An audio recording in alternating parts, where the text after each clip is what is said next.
민수기입니다. 11장 31절부터 35절까지 같이 읽겠습니다. 짧으니까요.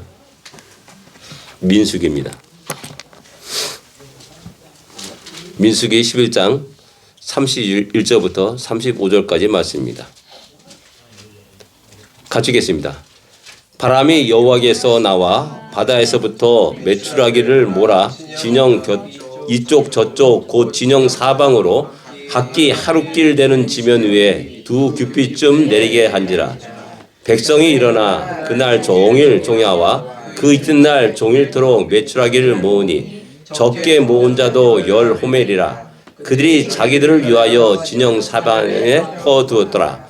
고기가 아직 이 사이에 있어 씹히기 전에 여호와께서 백성에게 대하여 진노하사 심히 큰 재앙으로 치셨으므로 그 이름을 기브롯 핫다와라 불렀으니 욕심을 낸 백성을 거기 장사함이었더라.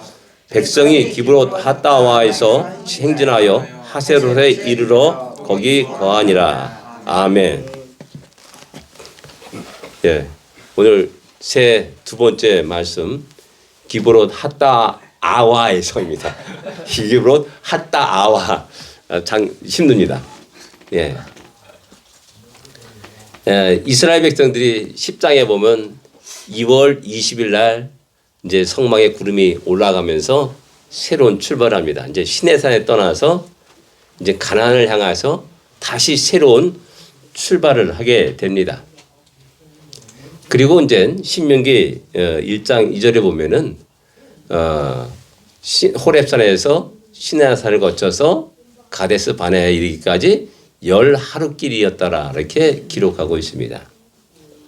근데 이들이 간 그런 그 기간은 10하루길에 그 가데스 바네아에 도착한 것이 아니라 아마도 그때 정탐꾼들이 포도송이를 두 사람이 메고 왔는 걸 볼 때 아마 그것이 5월달 우리 5월달이냐 성경에서 말하는 5월달 정도 되는 때입니다. 그러니까 40일 동안 정탐꾼을 보냈으니까 그들이 가데스 바네아에 도착한 것은 약 4월달이라 할 수가 있습니다. 그러니까 2월 20일에 출발해서 3월달 온전히 가고 그다음에 4월달에 도착한 겁니다. 약 1개월 반 정도 한 넉넉 잡고 한 2개월 동안 그 길을 걸어간 겁니다. 10하루길이라고 그랬는데 한 2개월을 걸어간 겁니다. 그 속에서 이제 많은 문제를 그들은 맞이하게 되고 또 불평과 원망을 쏟아붓고 그런 속에서 하나님의 무서운 진노와 심판 속에서 또 그들이 시간을 지체하는 그런 장면을 우리에게 보여주고 있습니다. 그래서 그 가운데 하나가 이제 기브롯 핫다와에서 일어난 사건입니다. 11장 전체가 이제 기브롯 핫다와에서 일어난 사건을 이렇게 말씀하고 있습니다. 제일 먼저 우리 생각할 것은 하나님은 오늘날 우리에게 어떤 무덤을 보여주시고 계시다는 사실입니다. 무덤. 이 무덤은 모든 사람에게 또 모든 믿는 사람들에게 보여주십니다. 2000년의 믿음의 사람들이나 또한 1000년 전의 믿음의 사람들에게도 동일하게 보여주십니다. 오늘날 바로 우리들에게 이 무덤을 보여주시는 것입니다. 칼빈에게도 이 무덤을 보여주셨고 마틴 루터에게도 이 무덤을 보여주셨고 또 수많은 선교사들에게도 동일한 이 무덤을 보여주십니다. 믿음의 사람들이 이 땅에서 어떻게 살아갈 것인가를 갖다가 우리에게 이야기해 주는 겁니다.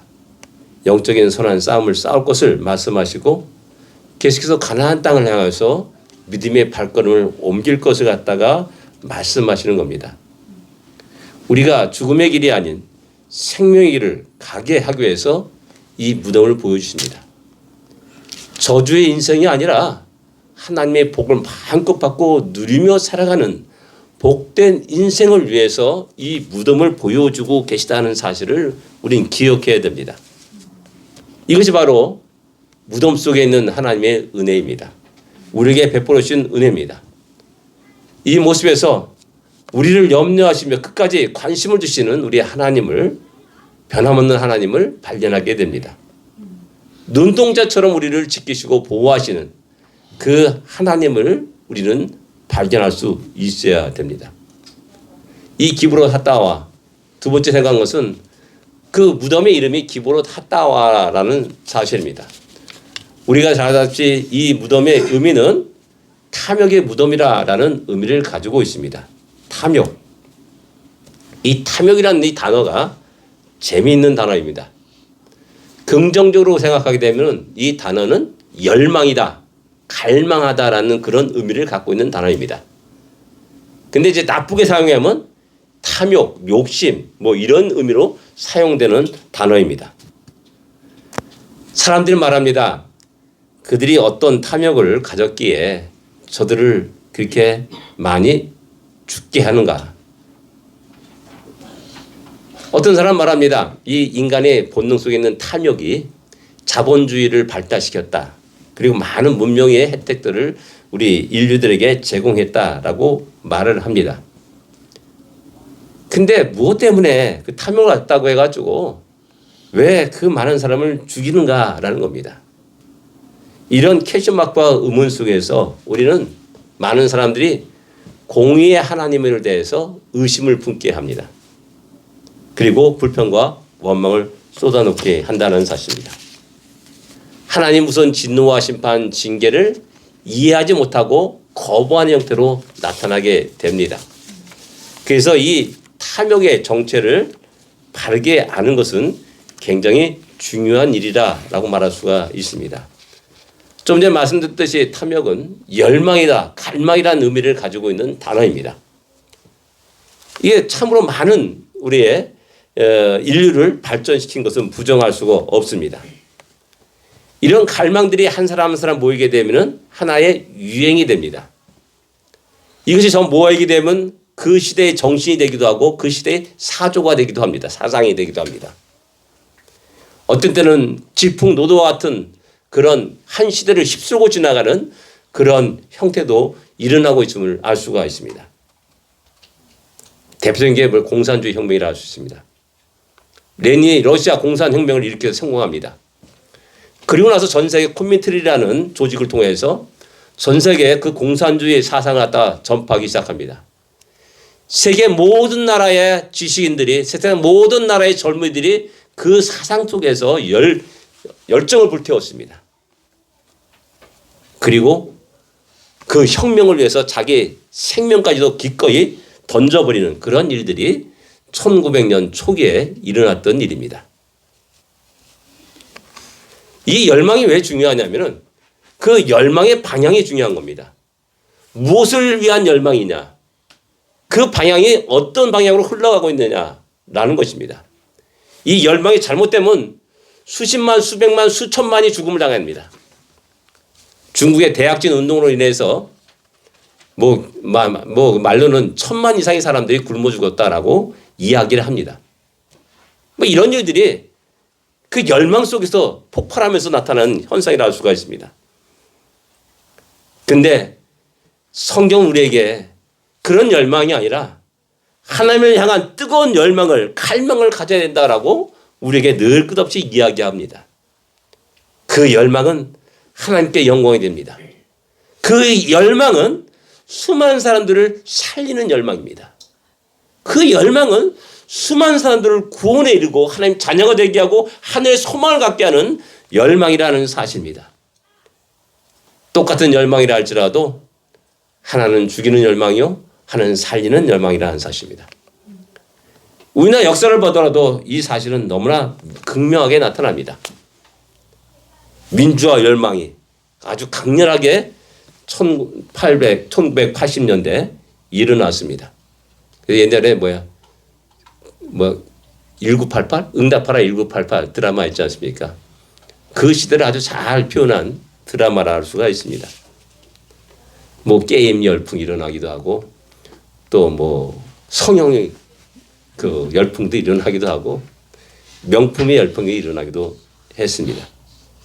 그러나 이와 반대로 하나님의 성령의 놀라운 역사 속에서 젊은이들이 하나님께 헌신되는 놀라운 일들이 일어났음을 알 수가 있습니다. 지금 세계 모든 곳곳에 나가 있는 선교사들의 대부분이 이 시대에 은혜 받고 구원받고 자기 삶을 헌신한 대부분의 사람이 이 시대 때 일어난 겁니다. 1970년대, 80년대 수많은 대학생들이 부흥운동이 일어났습니다. 젊은이들이 일어났습니다. 그래서 한편으로는 많은 사람이 죽어왔고 희생당했지만 또 한편으로는 많은 젊은이들이 하나님께 헌신하며 충성을 다하는 그런 모습들이 일어났음을 알 수가 있습니다. 세계 역사에도 이런 열풍들의 모습은 찾아볼 수 있습니다. 천년 중세 시대를 마감하는 르네상스 열풍이 이탈리아를 중심으로 일어납니다. 그것이 프랑스로 옮겨가게 됩니다. 그 열망은 드디어 프랑스 혁명으로 나타나게 되고 수많은 사람을 죽음에 이르게 합니다.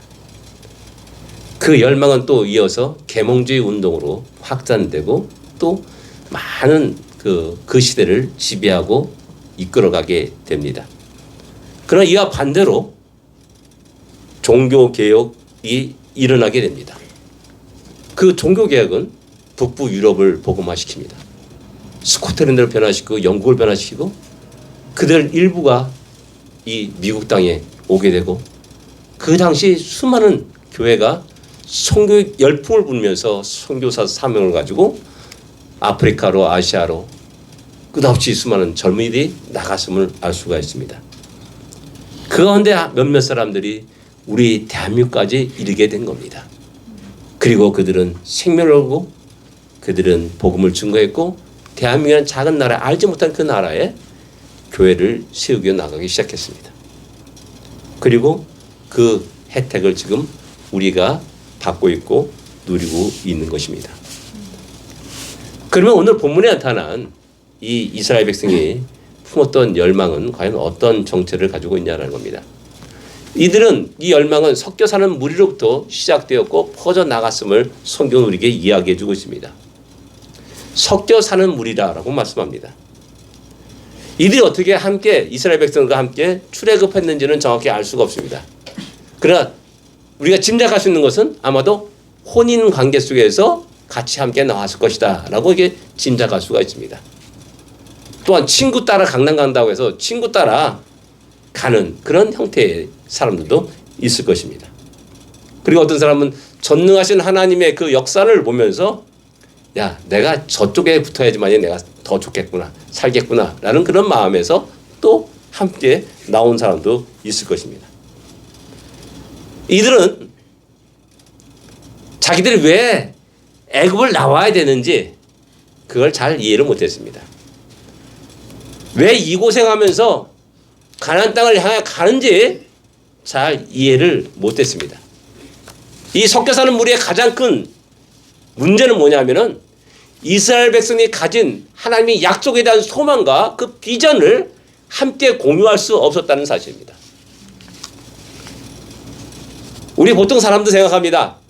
그런 전능하신 하나님이란다면은 이스라엘 백성 자기 민족을 비옥한 땅 애굽에 진짜 잘 먹고 잘 살도록 하는 것이 상식입니다. 근데 그 애굽 나일강 연안의 비옥한 땅이 아니라 어떻게 보면 나일강을 비교하면 척박한 땅인 가나안 땅으로 그들을 인도하고 있다는 사실입니다. 이런 사실을 갖다가 섞여 사는 무리들은 이해할 수 없었습니다. 그래서 애굽에 풍성한 것이 있는데 신선한 채소가 있는데 고기도 있는데 생선도 있는데 왜 이 광야로 우리를 이끌어내사 우리로 하여금 이 고통을 당하게 하는가 라는 그런 불평과 원망이 툭툭 입에서 나오기 시작하는 겁니다. 하나님의 약속과 그 비전을 공유하는 것이 그래서 중요한 겁니다. 이 공유가 없으면은 언제든지 세상 살아내서 때가 되면은 다시 원대 복귀하는 그런 일들이 계속 일어나게 되는 겁니다. 하나님이 우리에게 주신 그 약속이 무엇인지를 알지 못하면은 세상이 너무나 부럽고 세상이 너무나 화려하고 세상이 너무나 모든 것들이 풍요롭게 생각되게 되는 겁니다. 그래서 우리는 성경을 알자. 하나님의 뜻을 알자. 하나님 우리를 향하신 크고 놀라운 계획들을 알아가자라면서 성경 공부를 하고 성경을 읽고 함께 묵상하고 기도하는 겁니다. 이것은 바로 하나님의 계획과 뜻과 의지에 우리 자신을 맞춰가는 것이라는 것이죠. 그래서 진정으로 그런 자들을 통해서 하나님은 일하시고 당신의 뜻과 계획을 이루어 가신다라는 사실입니다. 이 섞여 사는 무리들은 하나님이 주신 것을 경홀히 여기게 됩니다. 소홀히 다루게 됩니다. 하나님이 주신 것은 선물입니다. 은혜입니다. 그래서 받으면서 감사합니다. 감사합니다 하면서 기도하고 하나님께 영광을 돌리게 됩니다. 근데 그들이 받고 나서 딱 보니까는 에게게 겨우 이거야 라고 말하는 겁니다. 6절에 보면 11장 6절에 보면은 이제는 우리의 정력이 세워가되 이 만나 외에는 보이는 것이 아무것도 없도다라고 이렇게 이들이 불평을 쏟아붓기 시작합니다. 만나밖에 없다라는 말과 야 만나가 있구나라는 말과는 하늘과 땅 차이입니다. 같은 말이라도 그렇습니다. 만나 전에는 야 이게 뭐야? 라는 그런 그 놀람과 감탄 속에서 그것이 만나라고 그들이 부르게 됐습니다. 그래서 만난 겁니다. 이게 만나는 뜻이 이게 뭐야? 라는 뜻입니다. 그랬던 사람들이 이제 만나밖에 보이는 게 없구나 라고 말하고 있는 겁니다. 하나님이 그들에게 날마다 일용할 것을 주면서 불구하고 그들은 만나밖에 먹을 수 없다는 것에 불평과 원망을 쏟아놓습니다. 그러나 중요한 것은 뭐냐면 그들이 1년 가까이 지금 이 시점이 1년이 넘는 건데 1년 가까이 만나를 먹었는데 영양실조에 걸린 사람이 있냐라는 겁니다. 1년 가까이 먹었는데 그걸 먹었는데 광야를 걷는데 너무 힘이 없어가지고 야 주저앉고 싶다라는 것이 있었냐라는 겁니다. 하나님이 주신 그 만나는 그들의 삶 속에 충분한 것이었다는 사실입니다. 그들의 영양 모든 것에 충분한 것이었다는 것이죠. 하나님은 최상의 것을 최소의 것을 그들에게 주었음에 불구하고 그들은 하나님의 비전을 공유하지 못했기 때문에 왜 우리가 이곳에 있는가? 왜 우리는 신선한 야채를 먹을 수 없는가? 왜 우리는 풍성한 생선을 먹을 수 없는가? 고기를 먹을 수 없는가라는 불평과 원망을 쏟아붓게 되는 겁니다. 만나를 향해서 6절 7절에 보면 7절 8절에 보면 만나는 가시 같고 모양이 진주 같은 것이다 이렇게 말합니다. 진주 얼마나 귀한 보석입니까? 그리고 그 맛은 기름에 튀긴 그 과자 같다. 기름에 섞은 과자 같다라고 말합니다. 맛있는 거죠. 모양은 진주 같습니다. 맛은 기름에 섞인 과자 같다라고 말하는 겁니다. 그러니까 모양과 맛 그 모든 것도 충족할 만한 것이 만나였다는 사실을 성경은 우리에게 이야기하고 있는 겁니다. 그런데 이들은 만나 하나로 만족하지 못했습니다. 부족하다고 생각했습니다. 그래서 다른 것을 갈망했습니다. 자연히 하나님의 은혜를 소홀히 다루게 되었고 그러다 보니까는 감사, 찬양과 하나님께 영광을 돌리기보다는 도리어 정반대로 그들은 불평과 원망을 쏟아놓기 시작했다라는 사실입니다. 그들의 불평과 원망은 급속도로 사람들 가운데 전파되기 시작했고 똑같은 사람으로 전염시키게 됐습니다. 여러분들 제가 여러분들에게 늘 얘기하지만은 여러분들 주위에 불평과 원망과 비판 의식을 가지고 살아가는 사람 곁에 있지 마십시오. 그 사람에게는 감사가 없습니다. 감사를 배울 수가 없습니다. 그 사람 속에서는 하나님이 오묘하신 진짜 아주 참 오묘하시고 깊고 오묘하신 그 하나님 뜻과 계획들을 발견할 수 없습니다. 불평하는 사람들은 어떻게 그런 게 발견되냐는 거죠. 원망하는 사람들은 어떻게 그렇게 발견되냐 이거죠. 발견할 수가 없는 겁니다. 도리어 급속하게 하나님이 주신 평강의 마음을 뺏어갑니다. 소망을 도둑질해갑니다. 하나님 끝까지 얘기합니다. 야 계속 가나안 땅으로 가나안 땅으로 가나안 땅으로 그곳은 적과 꿀리는 땅이다. 새말, 태초부터 새말까지 하나님 지키시는 땅이다. 끝없이 이야기하는데 그 소망을 다 뺏어갑니다. 기쁨과 감사도 다 뺏어갑니다. 그리고 황량한 심령만 갖게 되는 겁니다. 불평과 원망만 쏟아내게 되는 겁니다. 자기는 굉장히 똑똑하다 생각합니다. 그러나 똑똑한 게 아닙니다. 그처럼 미련하고 참으로 안타까운 인생이 없는 겁니다. 간가다 목사님들께 서로 같이 얘기 나눌 때도 그런 목사님 계셔요. 그럴 때마다 마음이 아픕니다. 괴롭습니다. 다시 한번 우리가 이 탐욕의 무덤을 우리에게 부으신 하나님의 뜻을 생각하면서 우리 안에 현실 속에서 일어난 그런 것 때문에 잃어버렸던 소망과 기쁨과 감사를 잃어본 자가 있습니까? 하나님 날마다 우리에게 일용할 양식을 주시는 것이 얼마나 소중하고 기쁜 일인지를 다시 한번 깨달을 수 있는 우리가 되기를 원합니다. 작은 것에서 감사부터 시작하십시오. 작은 것에. 내가 오늘 아침에 일어나서 숟갈 뜨고 먹을 수 있다는 이 사실 앞에 감사하십시오. 예전에 홀타드 목재 그 어린이들 이렇게 수용한 그곳을 방문한 적이 있습니다. 굉장히 오래된 얘기죠. 근데 그 담당하시는 목사님이 하신 얘기, 우리한테 딱 얘기하는 게 뭡니까? 여러분들 물을 꿀꺽 삼키는 것에서 감사한 적 있습니까? 그걸 질문하는 거예요. 여기 있는 이들은 물 한 모금 마시기에 얼마나 발버둥 치면서 내 병 환자가 그렇다는 거죠. 발버둥 치면서 그 한 모금을 넘기려 애쓰는지 그거 보면 너무나 처절하다는 겁니다.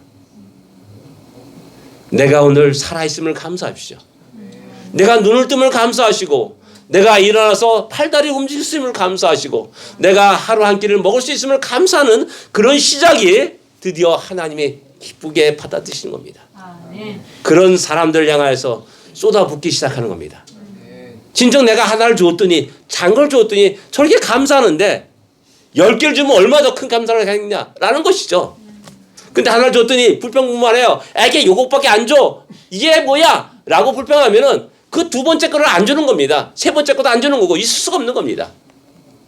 근데 작은 것 감사하면서 살아가는 사람들에게 두 번째 거, 세 번째 거, 그 다음 것을 하나님 계속 준비하시고 주시는 겁니다. 그래서 그들은 그런 발걸음 속에서 드디어 가나안 땅에 이르게 되는 것입니다. 불평과 원망한 사람은 전부 다 광야에서 이 기브롯 핫다와 같은 그런 무덤을 만들었음을 갖다가 성경은 우리에게 이야기합니다. 세 번째 생각할 수 있는 것은 이런 일들은 모세에게 큰 영향을 끼쳤다는 사실입니다. 모세가 얼마나 힘들었으면은 하나님 나를 죽여주셔서라고 이렇게 하나님께 기도합니다. 이 공고함을 보지 않게 하셔서라고 기도합니다.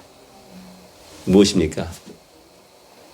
그렇게 하나님의 큰 권능으로 그들을 구원하셨고 그 큰 권능으로 홍해를 건너게 하셨고 그 큰 권능으로 그들에게 물을 주셨고 그 큰 권능으로 그들에게 날마다 일용할 양식 만나를 주셨음에도 불구하고 그들은 그 하나님께 감사하지 못하고 기뻐하지 못하는 그런 모습을 보면서 낙심되고 좌절하고 절망하는 겁니다. 하나님의 은혜를 모르는 백성들을 보면서 절망하는 겁니다. 어리석게도 그 불신앙이 함께 동조해서 같이 함께 짝짝꿍해서 불평월마 쏟아붓는 이스라엘 백성들을 보면서 절망하는 겁니다. 이게 왜 중요하냐? 지도자 모세가 절망하게 되면 이스라엘 백성들은 소망이 없는 겁니다. 이 두 관계는 뗄래야 뗄 수 없는 관계입니다. 서로가 서로에게 위로가 되고 격려되고 힘이 되는 관계입니다. 이스라엘 백성들이 모세 걱정하지 마십시오. 우리가 다시 한번 일어나겠습니다. 힘내십시다. 라고 말한다면 얼마나 기분 좋겠습니까? 근데 이 절망적인 상황을 보면서 나를 죽여주시옵소서. 이 공고함을 보지 말게 하시옵소서. 라고 이렇게 탄식하면서 기도하고 있다는 사실입니다. 기브롯 핫다와는 하나님이 우리에게 주어지는 보여주시는 무덤입니다. 그 무덤, 그 역사의 의미를 다시 한번 새기면서 우리 2023년을 기쁨과 감사 속에 하나님의 은혜에 찬양하면서 살아가는 그런 복된 한 해가 되기를 기도합니다. 기도하겠습니다. 하나님 우리에게 기브롯 핫다와에 있는 무덤을 보여주십니다. 그들은 왜 이곳에 묻힐 수밖에 없는가? 가나안 땅에 묻혀야 되는데 왜 그 땅에 묻혀야 되는가? 라는 것들을 한번 우리 생각해 보아야 됩니다. 우리는 진정 하나님의 뜻을 알고 하나님의 계획을 알고 하나님의 의지를 알고 하나님이 우리에게 향한 소망을 알고 살아갑니까? 하나님의 약속을 분명히 가지고 힘있게 살아가는 자들입니까? 하나님께서 우리에게 베풀어 주신 것들을 우리는 감사하며 살아가고 있습니까? 아니면 날마다 불평과 원망 속에 살아가고 있습니까? 다시 한번 우리 삶의 모습을 돌아보면서 주님 2023년에는 모든 작은 것 사소한 것까지도 감사하며 기뻐하며 살게 하여 주옵소서. 기브롯 핫다와라는 그 무덤을 만들지 아니하고 힘있게 계속해서 믿음에 전진하며 가나안 땅에 이르게 하여 주소서라는 기도를 하기를 원합니다. 기도하겠습니다.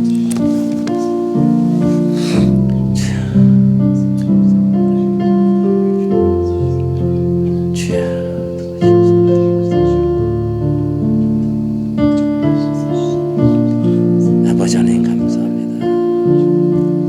하나님 영광 받아주셔서 하나님을 기뻐하며 감사하며 주시옵소서. 날마다 새로운 힘을 주시옵소서.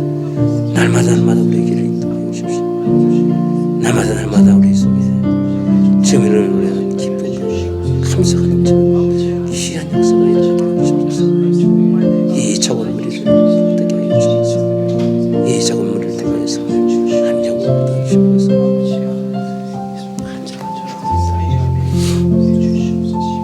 하나님 감사합니다.